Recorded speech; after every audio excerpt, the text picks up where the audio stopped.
I'm going to try to break down the Syrian war in a very Cliff Note format over the next 3 minutes. If you want to stick around and listen to all of that and where we are today, make sure you like and follow. And here we go. So March-August timeframe of 2011, the Arab uprising was happening across the Middle East. And during this time, you had people wanting more freedom, more, less oppression from their governments. And the response from the Syrian government was to oppress their people more, to torture their people that were protesting, to imprison the people that were protesting.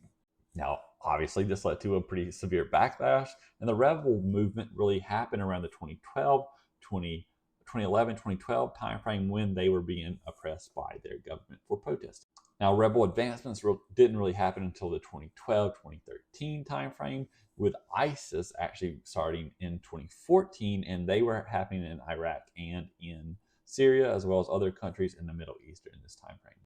Now, the U.S. was still in Iraq at the time, and they were fighting ISIS and ISIL, and this is around the 2014, 2015 timeframe that they actually started intervening in Syria as well.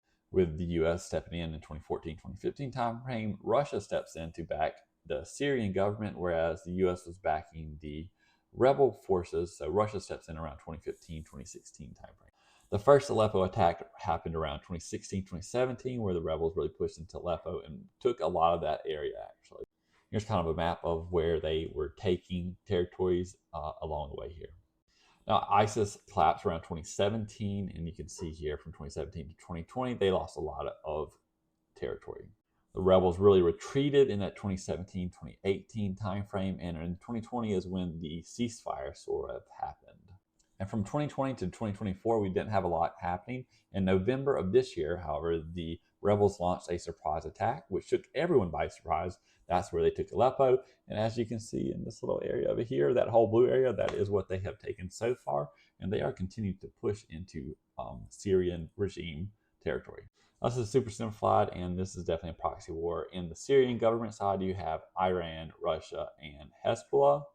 For the rebels, you have the United States, Turkey, Saudi Arabia, Qatar, Britain, France, Israel, and the Netherlands. Now, it seems like the rebels have a lot more countries backing them than Syria. However, the countries that are backing the different rebel groups in Syria aren't all backing the same group, and some of those rebel groups are actually fighting against each other during this whole conflict. So it's not like they're all one big happy family that are attacking the Syrian government. However, it seems like the attack from this year seems like the rebels aren't really infighting as much, and they're really focusing their attacks on the Syrian government so far. But this is kind of where we are today, and the rebels are pushing into Hama, and of course they want to go all the way down to Damascus and topple the Syrian government.